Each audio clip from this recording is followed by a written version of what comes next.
Bonjour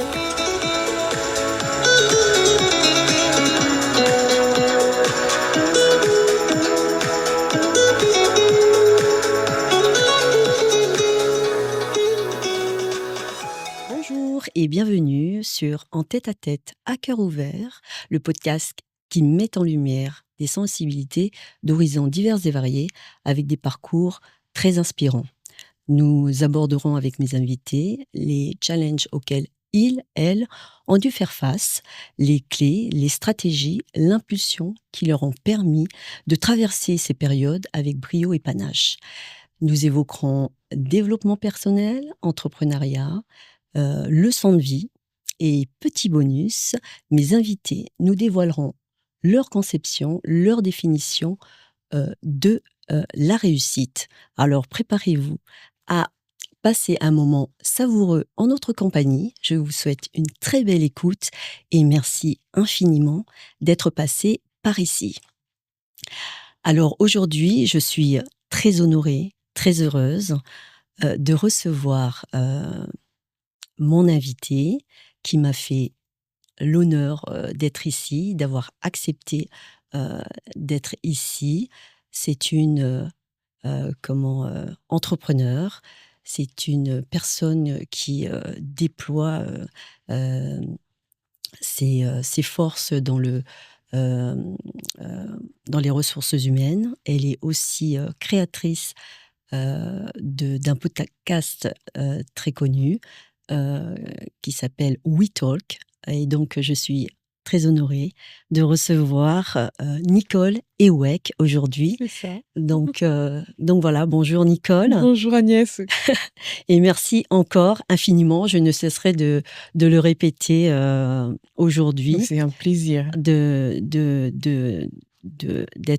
mon invitée. C'était très spontané. Comment on a conversé et puis on s'est dit spontanément faisons un podcast ensemble. Donc voilà. Alors un des rituels de podcast, c'est je demande à mes invités de se définir en 5 mots. Oh wow. Quels seraient les 5 mots, adjectifs que tu choisirais pour te définir? Ah, bah dis donc, c'est surprenant. Bel exercice. Je dirais que je suis en premier déterminée, patient, créative, résiliente, courageuse. D'accord. Résiliente bien sûr par tes expériences. Mes expériences, mon parcours qui n'a pas... je l'ai dit souvent dans mon podcast que les 15 dernières années de ma vie sont une ode à l'échec. Aujourd'hui, je me dis plutôt que les 15 dernières années de ma vie, je suis allée creuser et puiser l'or et le diamant qui me permet aujourd'hui de m'exprimer et d'exprimer véritablement qui je suis, parce que finalement, c'est devenu une force. Très clairement, même si l'exercice que j'ai avec mon podcast, d'ailleurs mon podcast pour moi je l'appelle ma résilience, ma thérapie. Je t'ai raconté un petit peu en off. Ouais. En off, et là maintenant il y a les micros qui sont en marche. Merci Arnaud. On a fait quasiment la moitié du podcast avant.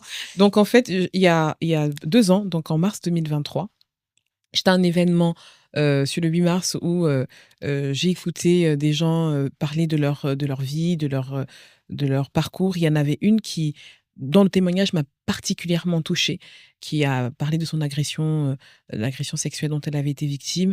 Elle a exprimé tous les mécanismes qu'elle a pu développer. Et à ce moment-là, après l'événement, je suis allée la voir, je suis tombée dans ses bras, j'ai pleuré comme un bébé et je me disais, mais je ne vaux rien. Et je n'ai rien à donner à personne. Et quand j'ai créé mon podcast We Talk, pour moi, c'était une revanche. Une revanche, j'avais besoin de me prouver à moi-même que je valais quelque chose. J'avais besoin de me prouver que mon parcours n'était pas si catastrophique que ça. Et j'avais besoin de changer d'état d'esprit. Et je n'ai trouvé que ce moyen-là. Et je suis pas quelqu'un qui se livre, je suis pas quelqu'un qui se raconte. Mmh.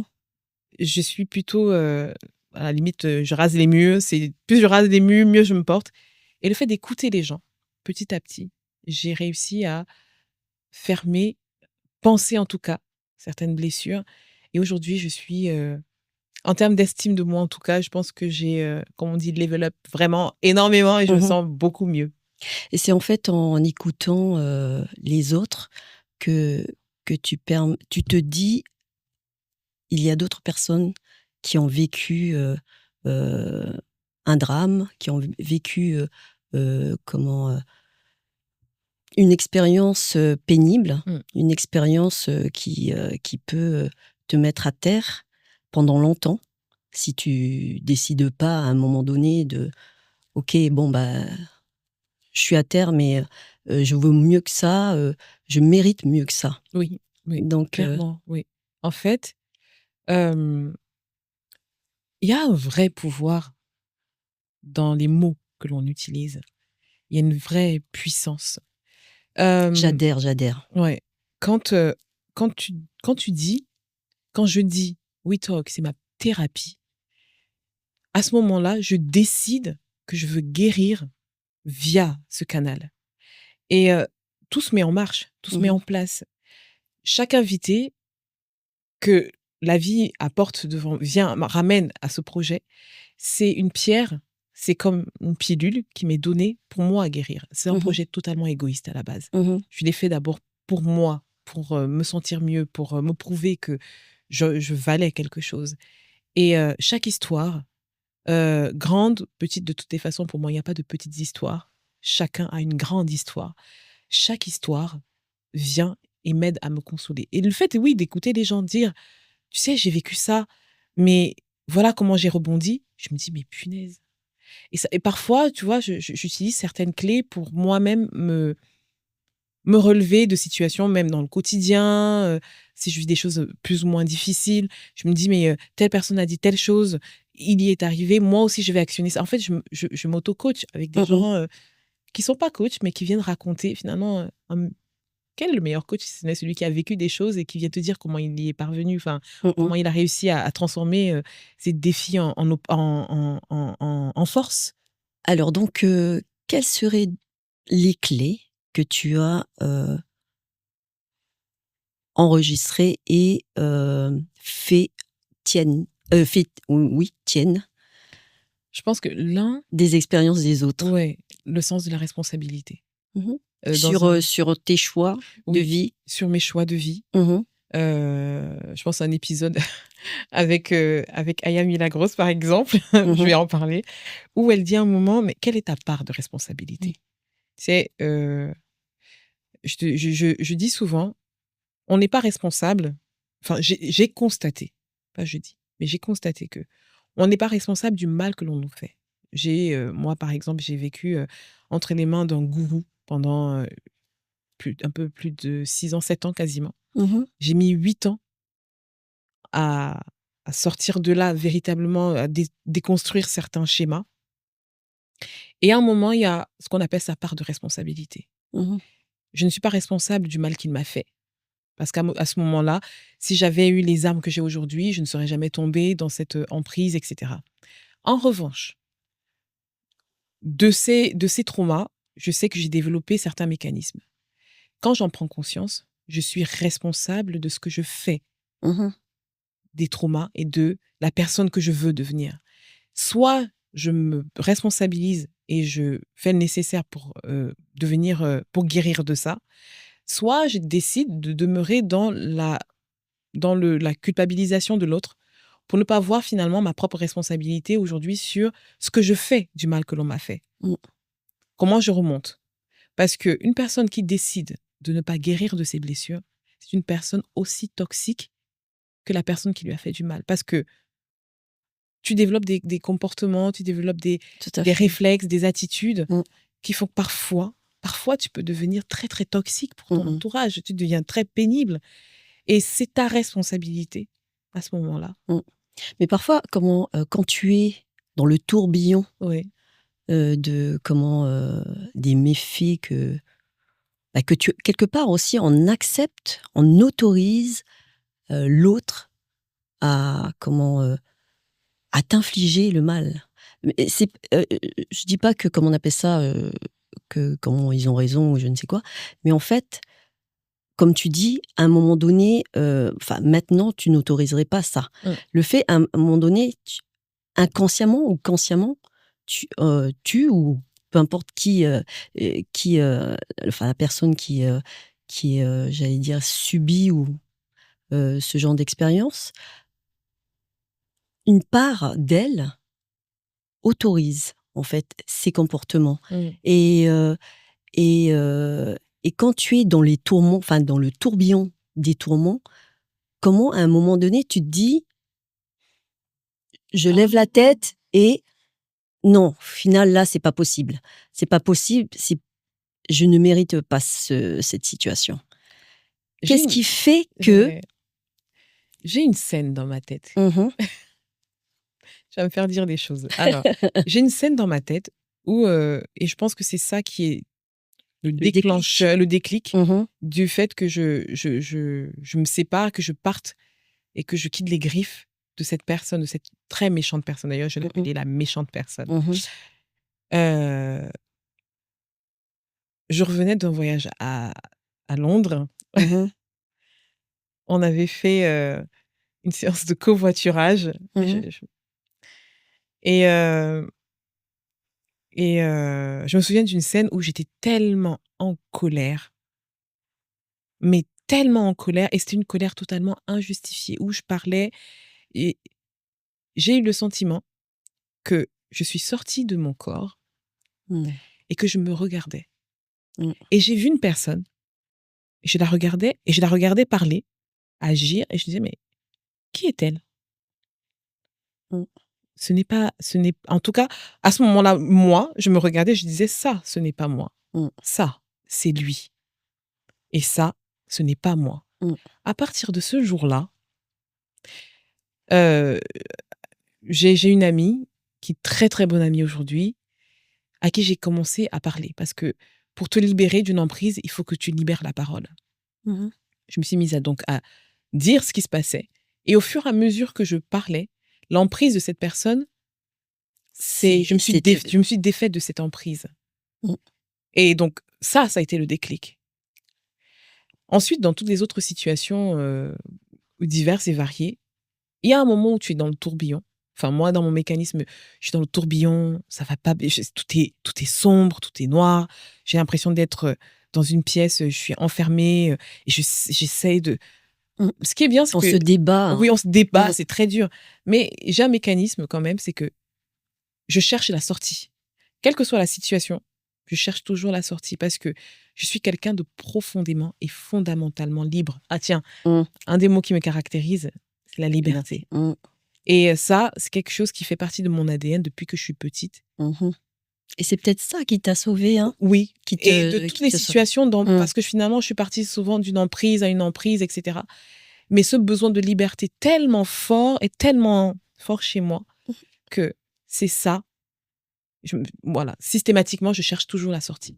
C'est un peu comme un réflexe de self-défense. Oui, complètement. Je cherche la sortie. Et à un moment ou à un autre, je finis par la trouver. Bien sûr. Ah oui, je suis déterminée inconsciemment. C'est comme mais c'est instinctif chez moi, à garder ma liberté, à la retrouver quoi qu'il arrive. Je peux être endormie à un moment, je suis dans le brouillard, mais je vais trouver la sortie. Et je me fais toujours la promesse, et ça, personne ne peut me le retirer, que je trouverai toujours une sortie. Ça ne veut pas dire que c'est facile, hein, mais je la trouve. Non, c'est sûr. Et ce qui est important, c'est ce qu'on ressent au fond de soi et qui nous anime, en fait. Et comme tu dis, cette détermination, après, je pense que tu peux, comment dit-on, la mettre à l'œuvre dans les autres domaines aussi, la détermination. Oui.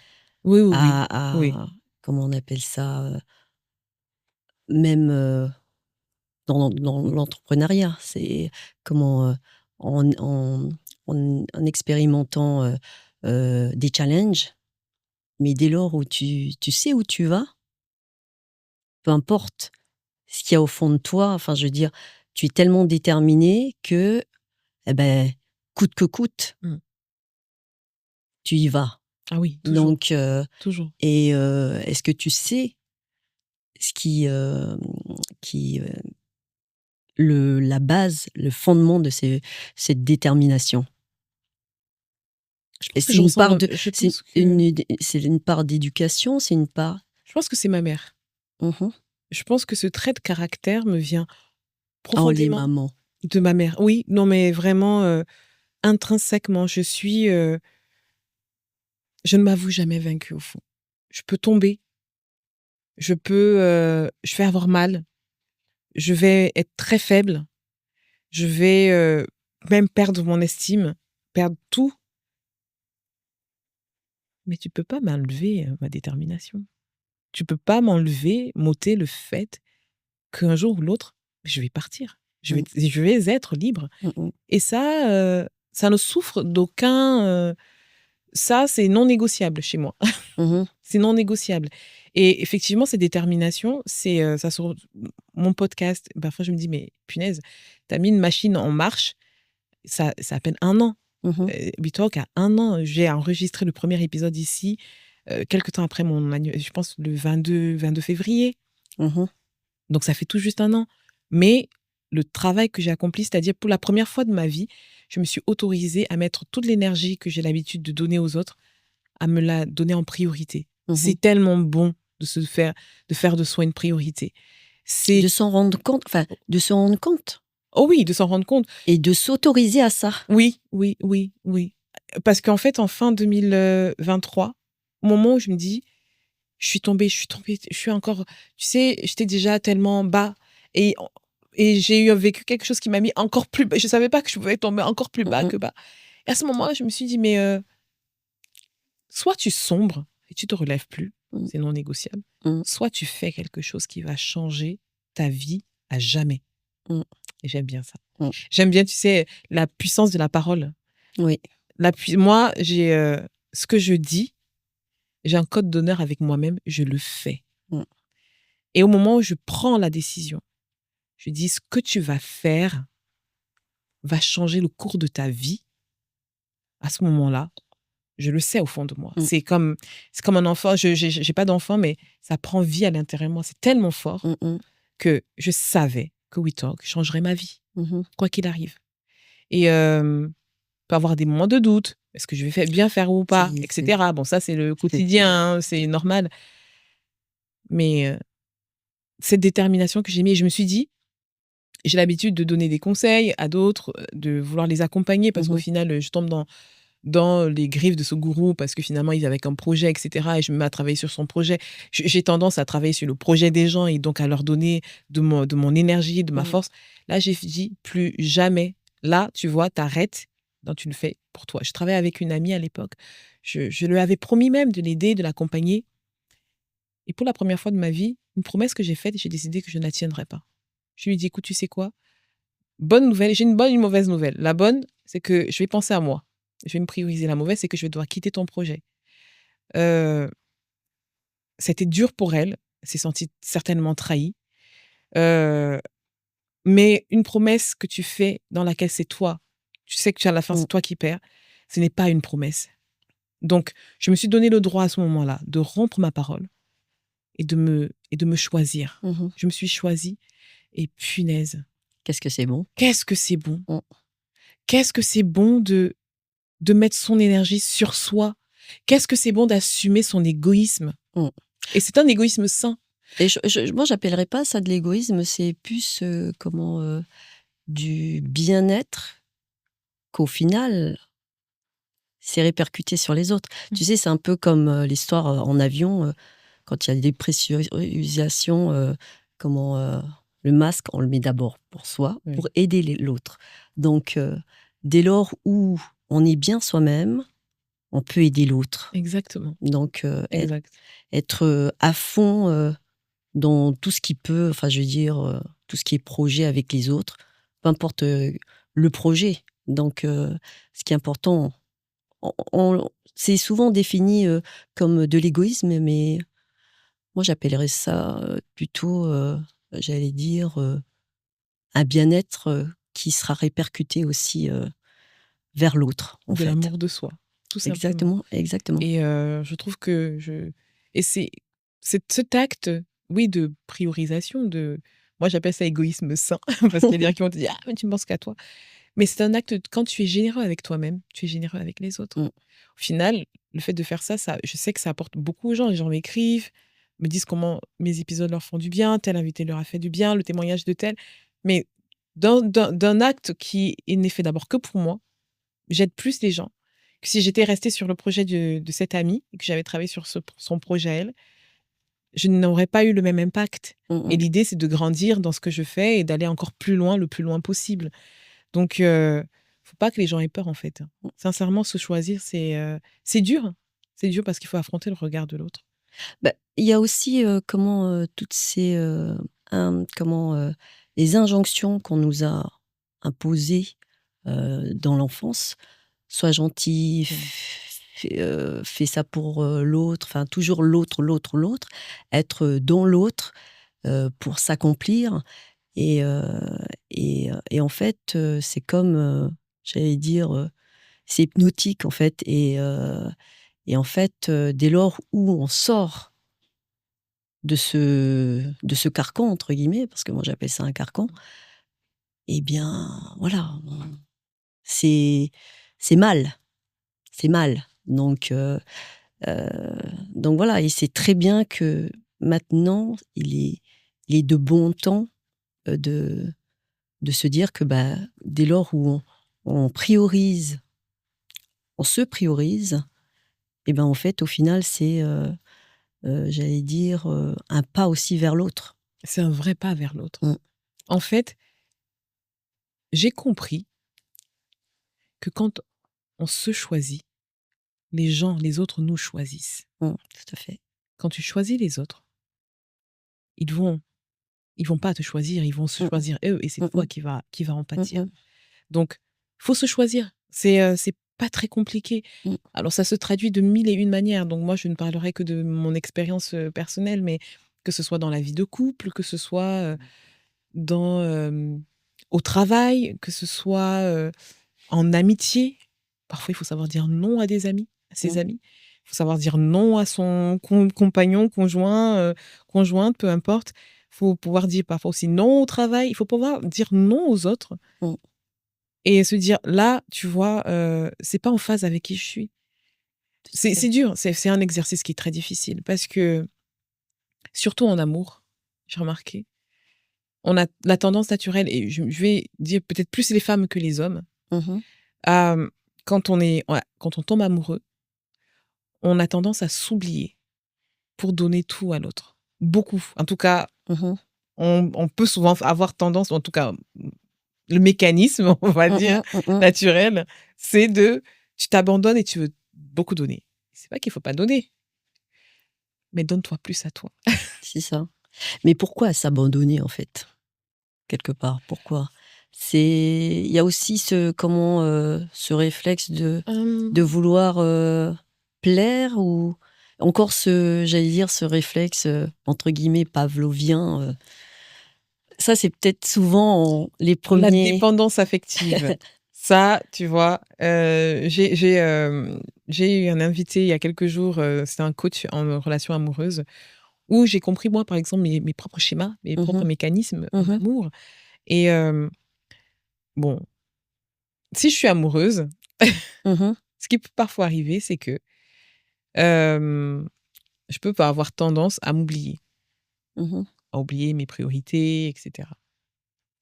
Et là, il a dit des choses comme: «Si tu n'essayes pas de voir les raisons pour lesquelles tu développes ce type de mécanisme, tu ne vas attirer que des gens qui, qui te mettront, en tout cas, qui te feront pas du bien. Mmh. Et quand tu comprends pourquoi tu fonctionnes de cette manière, quand tu guéris, déjà tu vas plus tolérer ça. Mais surtout, ce que j'ai compris, c'est que même si tu es amoureux, ta manière de te comporter, si tu tombes sur quelqu'un, va éduquer cette personne à t'aimer aussi de la bonne façon. Mmh. Au final, c'est assez, voilà. Au final, je me dis, je me dis Mmh mh. que on est responsable de sa part dans une relation. Et au final, au lieu de regarder ce que l'autre fait ou ne fait pas, regardons nous ce qu'on fait vis-à-vis de nous Mmh. et la manière avec laquelle on se traite, on se respecte Tout à fait. soi-même, ça éduque l'autre à nous aimer de la bonne façon. Mmh mh. Ça ne veut pas dire il y aura pas Des, des hauts, des ouais. bas, mais au moins, tu vois, sur la base, Mmh. sur le socle, on est d'accord. Mmh. Dès le Dès départ. le départ. Tout à Le fait, reste, on gère. tout à On fait. communique, etc. Moi, j'aime, à raconter, enfin, heu, cette histoire d'avoir, tout ce qu'il faut dans sa cuisine. Mmh. C'est, pour se préparer à manger, il faut avoir tout ce qu'il faut, tous les ingrédients pour se nourrir. Parce que dès lors où quelqu'un frappe à ta porte et te propose quelque chose, un plat, comment dit-on, qui est un peu, passé en termes de, enfin, périmé, on va dire. Et bah, toi, tu es là, tu dis: «Non, merci, j'ai tout ce qu'il faut à la maison». Mais dès lors où tu as pas grand-chose pour te nourrir à la maison, et bah, tu seras à la, comment on appelle ça? À la portée de toute personne qui va te proposer des denrées, périssables et enfin, qui sont périmées et là, tu es comme un mendiant Mmh. parce que tu as rien chez toi. Donc cette, entre guillemets, si on peut appeler ça une parabole, ça ça veut dire que si tu as pas suffisamment d'estime pour toi-même, et bah, tu vas être là à mendier Oui, l'amour, l'affection, un regard, un mot oui. et être là à dire, voilà: «J'ai faim, j'ai soif, Je apporte-moi». je vais même, je vais même aller un peu plus loin, tu vois? Enfin, et me dire: «Dans ta cuisine, il y a tout». C'est juste Il faudrait qu'il y ait tout. oui, il y a tout, mais c'est fermé, tout est fermé, tout est sous clé. Tu ne t'en rends pas compte Oui. et tu crois que dans la cuisine tu crois que ce qu'on te présente parce que tu ne te retournes pas pour Mmh mh. faire le point sur ce que tu acceptes ce qu'on te donne qui parfois peut te convenir, mais ce que tu oublies, c'est que l'essentiel est chez toi, donc le reste, c'est un complément. Mmh. Et si tu prends ce qui est un complément pour te nourrir, alors qu'il faut d'abord avoir la base, et que tu as la base, on a Mmh. tous. Maintenant, c'est comment on range notre bazar. C'est Ou ça. comment on range, comment on fait connaissance avec ce qu'on a dans. Ça me fait penser au syndrome de l'imposteur. J'ai eu un invité, bon, le premier épisode que j'ai diffusé, c'est avec un coach qui s'appelle Bülent Turan, Mmh mh. qui explique que dans ses coachings, le syndrome de l'imposteur, c'est comme avoir une maison avec plusieurs pièces, une belle maison, et toi, tu vas vivre dans le cagibi. Et tu te Mmh. dis que c'est tout ce que tu as comme espace. Et en attendant, qu'est-ce que tu fais? Ce qui se passe, c'est que les autres vont venir, ils vont habiter dans tes. Mmh. Dans Ils vont toute prendre les pièces principales. mmh mh. Et toi, tu es dans le cagibi, alors que Mmh. c'est ta maison. Tout à fait. C'est la même chose. En fait, ce n'est ni plus ni moins que ça. On a une maison, on a tout. Et on décide d'aller vivre dans le coin le plus sombre, le plus petit. Par rapport à ce qu'on a vécu, hein, Mmh. voilà, il faut parfois aussi être Mmh suffisamment mh. indulgent avec soi-même. On se terre dans un endroit, c'est comme par dit, au bout d'un moment, va en exploration de ce que tu as. Donne-toi le droit. Parfois, Mmh. ça fait peur. Et je sais à quel point ça fait peur parfois de s'explorer soi-même. Tout à fait. Parce que ça nécessite de se regarder dans un miroir. Il y a des moments où c'est pas beau. Ça nécessite d'avoir aussi, de la bienveillance Oui, vis-à-vis de soi oui, et aussi. ça, dès lors où on n'a pas appris parce qu'après ça dépend aussi, de l'éducation Mmh. qu'on a reçue et tout ça et donc si on si on n'a pas reçu, si on ne l'a pas vécu, ça ne enfin on le sort pas du Oui, chapeau comme oui, ça. bien sûr. Donc soit, on apprend et c'est tout un cheminement Oui, aussi, bien hein. sûr. Donc C'est un ça peut chemin. prendre du temps. Ça prend du temps. Ça Mmh, prend beaucoup de temps. Ça prend beaucoup de temps. Ça fait très, très peur. mmh, J'avoue que moi, c'est quelque chose qui me fera toujours peur d'aller explorer parfois. Parfois, je vois mes limites sur certaines situations. Et quand j'atteins une limite, ça veut dire que là, c'est comme ma belle, regarde-toi dans le miroir. Regarde, va ouvrir la porte là, va ouvrir, Mmh va l'ouvrir. Et j'ai mh. peur parce que punaise, tu te rends compte qu'il y a encore un travail à faire sur toi. Mmh mh. Tu dois faire face à, je sais pas moi, particulièrement par exemple, et un détail très très précis, c'est j'ai du mal avec les remarques. Mmh Je mh. ne suis pas susceptible, Mmh. mais j'ai tendance à parfois prendre les choses comme si on me méprisait. Effectivement, on m'a tellement méprisée souvent Mmh. que il peut arriver que, que je n'entende pas les choses de la bonne manière. Mmh. Et quand on va me dire quelque chose, la personne l'a peut-être dit avec un ton ou pas un ton, j'en sais rien. Mais dans ma tête, ça fait comme des réflexes pavloviens. Mmh. Ça déclenche quelque chose chez moi qui est très, très ancré. Et, heu, et là, je me mets tout de suite, j'ai des schémas que je te dis ça, c'est des choses que je Mmh suis mh. en train de faire en ce moment. Mmh Je me mh. dis: «Qu'est-ce que tu viens de faire? Qu'est-ce que ça déclenche chez toi?» Bon, bah, Mmh mh. tu te sens méprisé, tu te braques, Mmh. tu t'isoles ou pas tu boudes parce que je pense pas que je ou, ou tu as tendance après à te dévaloriser, Mmh. des choses comme ça.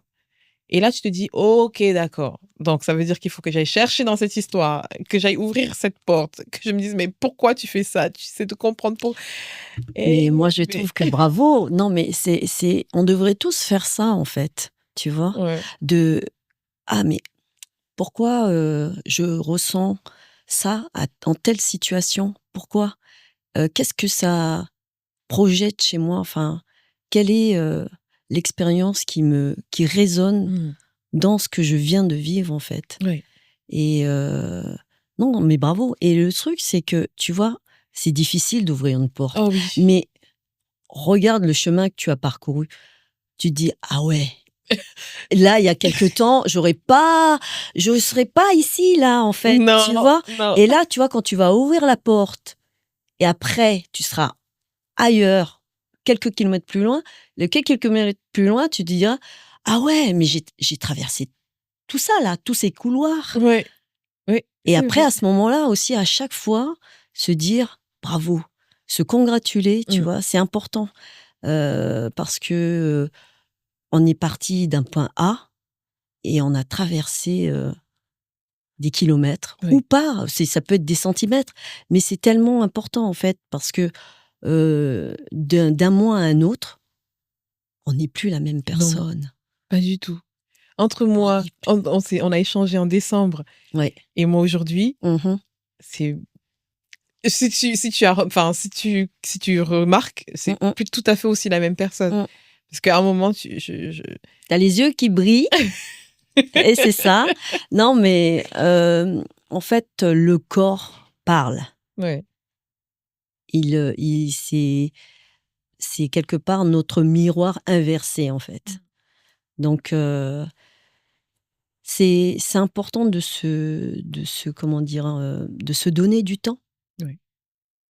heu, parce que les contretemps, c'est aussi important. C'est qu'il y a quelque chose qui est en préparation pour soi. Donc se dire que la vie, Elle te elle te propose des challenges parce que tu es en capacité de de les surmonter, en fait, Oui. et d'en tirer un enseignement. Et et peut-être qu'au moment où il y a ce tourbillon, il y a ce cyclone, cet ouragan qui te traverse, ou que tu traverses plutôt, Oui. c'est pas évident, mais je pense les il faut avoir faut trouver les bonnes méthodes de comment, de se dire: «OK, là, c'est difficile. Comment je peux m'en sortir?» Ou même parfois se dire: «Oh mince», se laisser, emporter par ce tourbillon Aussi. aussi, parce que, c'est important de ressentir les choses, Oui. de Et non, mais ressentir. ça, tu as tellement raison. Tu sais, quand tu es dans ton tourbillon ou que tu traverses ton tourbillon, le réflexe aussi, c'est de vouloir, ignorer, voilà, ignorer ou même tu vois, de se débattre. Oui, oui. Parfois, Mmh, parfois, il faut s'asseoir et il faut accepter, hein. mmh, Et ça fait un bien fou, en fait, parce mmh, que à un moment, quand tu décides de lâcher prise et de ne plus lutter, de ne mmh, plus te braquer comme mmh, ça passe plus vite. tout à fait. Ça passe beaucoup plus vite. En vrai, Exact. face à l'adversité, faut pas se raidir. Faut pas, c'est comme si, je sais pas, j'ai envie de prendre un c'est comme si tu es traversé par quelque chose et plus tu fais de la résistance, plus c'est dur. De toutes les façons, il y a un temps. Mmh C'est-à-dire, mh. tout finit par passer. Mmh. Exact. Et il y a un temps pour que ça passe. Alors, soit tu es souple et ça passe un peu moins, c'est moins dur, soit tu te raidis et le temps que tu vas passer dans ton tourbillon ce sera tellement l'enfer. Mmh. Ouais. Mmh mh. Choisis même tes batailles dans Mmh. la bataille. Mmh. Voilà. Il y a Churchill qui disait, je ne sais pas si c'est vraiment les phrases, exactes, mais «Même en enfer, continuer d'avancer», en fait. Donc Oh même oui. continuer d'avancer, ça peut être prostré, attendre, comment on appelle ça? Que, bah, ça s'allège, en fait, mais continuer, en fait. Oui, oui, Donc définitivement, mmh, définitivement. Mais faut accepter de ressentir. mmh, Parce que c'est dans ce que tu ressens que tu arrives à mieux analyser. Moi, je suis à la fois quelqu'un d'extrêmement instinctif mmh mh, et de profondément heu, rationnel. C'est-à-dire que chez moi, dans ma tête, c'est beaucoup les maths, hein. 1 + 1 mmh font 2. Donc je vais fonctionner à l'instant et après un moment, je m'assois, je suis très analytique. mmh, Là, c'est quoi? Ça, donc 1 + 1 + 1 + 1, moi je fais mon calcul, je fais: «OK, d'accord». mmh mh. S'il y a une inconnue qui est là, je vais commencer à faire une équation pour comprendre d'où vient l'inconnu. Je suis quelqu'un, j'aime comprendre, hein. Parfois ça saoule souvent mon entourage, c'est comme: «Ah, enfin, tu te poses tellement de questions». Oui, c'est vrai. Mais ça me permet, moi, en tout cas, c'est une manière pour moi de m'en sortir. Mmh. Surtout que après mon expérience, désastreuse avec ce méchant homme, Mmh. j'ai décidé de ne plus d'exercer toujours mon ma pensée critique. D'accord. Avant, tu ne l'avais pas? Non, pas assez. Avant, je ne fonctionnais qu'à l'instinct. D'accord. Avant, j'aime dire qu'avant, je ne m'appartenais pas. Je marchais et je vivais et je ne m'appartenais pas. D'ailleurs, c'est pour ça que d'une certaine manière, il a pu exercer une si grande influence sur moi. Parce que je n'avais conscience ni de mon corps, ni de moi, ni de qui je suis. J'étais totalement inconsciente.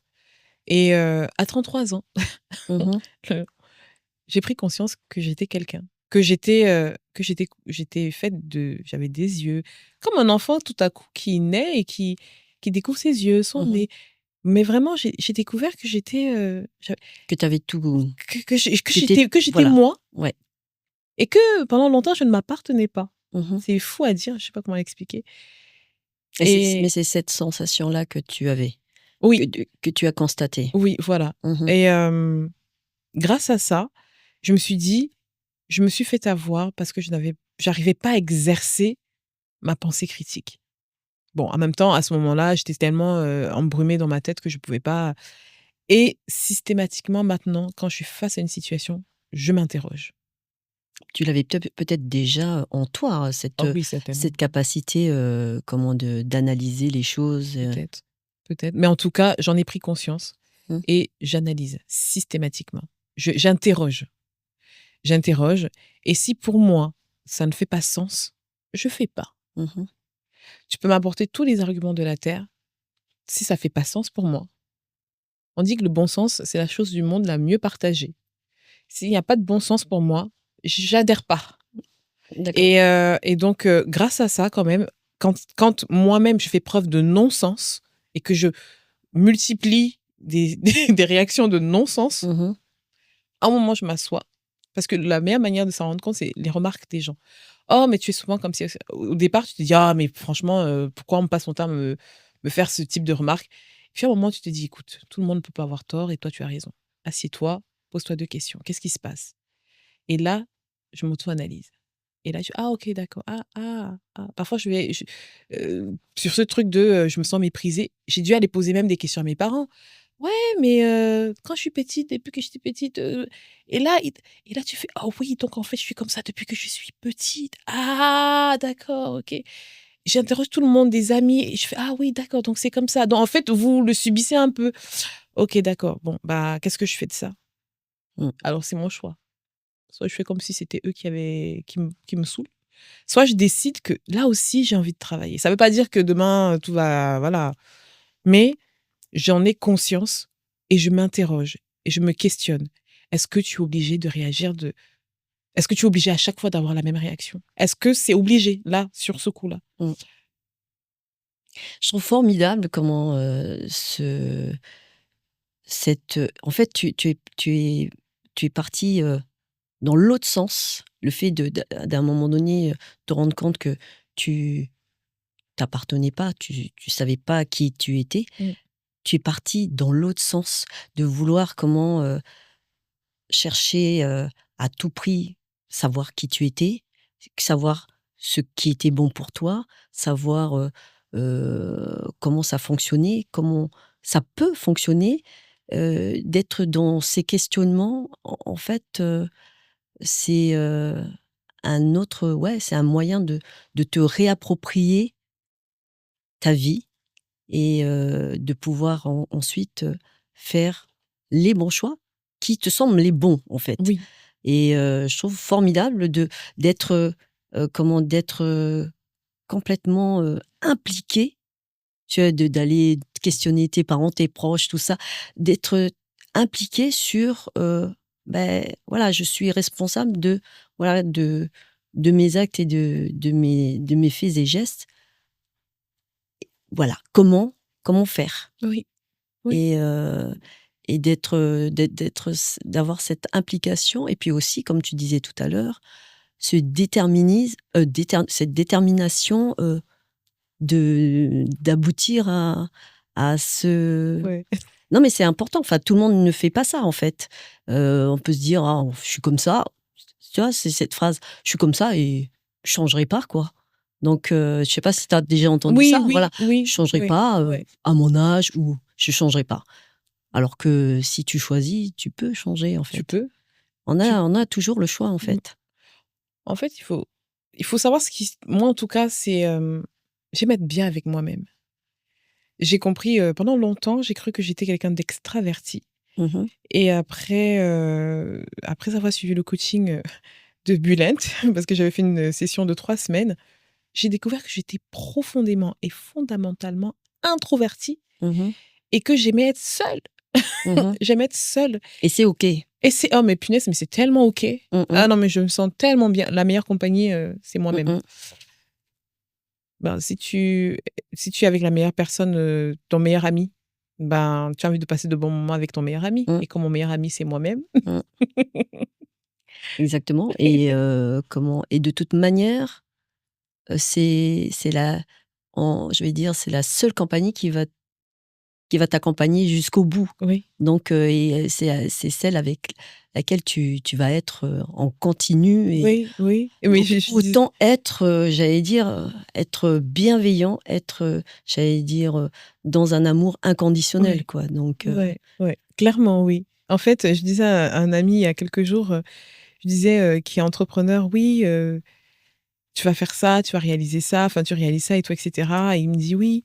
Et tu passes d'un projet à un autre jusqu'à ce que, en fait, il n'y a que la mort qui peut t'empêcher de réaliser des projets de plus en plus grands. Et je lui dis: «Mais ton projet le plus grand, c'est toi-même. exact. Et tu peux avoir mais ton plus grand projet de vie, c'est qui tu es et c'est qui tu décides de devenir». Mmh, Et c'est tout, hein. mmh, Je lui dis: «Il y a pas plus grand projet». mmh. Donc tout dépend de ce que tu du choix que tu fais parce qu'on a le choix. Alors donc j'écoutais, dernièrement un propos sur Instagram. En fait, c'est un peu comme si, quand tu es né, on te met, sous ta responsabilité un être humain et cet être humain, c'est toi-même. Donc le faire grandir, dans la bienveillance et tout ça. Donc voilà. Alors, pour finir, moi, j'aimerais te poser la question suivante. Quelle est ta conception? Quelle est ta définition de la réussite? Nicole? C'est être, aujourd'hui, c'est être de mieux en mieux avec soi-même et de faire des choses en accord avec soi-même, tout simplement. D'accord. Ne pas ressembler J'adhère. aux autres, ne pas essayer de ressembler aux autres, juste Bah, c'est déjà pris, hein, les autres. oui, Donc, voilà, c'est Saint-Exupéry qui dit ça ou oui, ou je pense, non, peut-être pas, Lewis, non, Orson Welles. oui, c'est plutôt ça, Donc, ouais. c'est un beau projet. Oui, C'est un c'est beau un projet de projet. vie, hein. Ouais, exactement. Donc voilà. Eh bien, merci, Nicole, Merci pour, à toi, le Agnès. temps que tu nous as octroyé et pour ta confiance et merci pour, ton expérience, pour, tout ce que tu nous as apporté, aujourd'hui. Je te souhaite, le meilleur pour cette année, 2025 et pour toujours, hein. Donc, j'espère que nos chemins se croiseront Oh, certainement. ici, à la part de la Villette ou Ou ailleurs. ailleurs. Et merci beaucoup. Merci à vous, de nous avoir, écoutés et à très bientôt. Merci. Merci à vous, d'être passés par ici. À très bientôt, pour un nouvel épisode de En tête à cœur ouvert. Merci.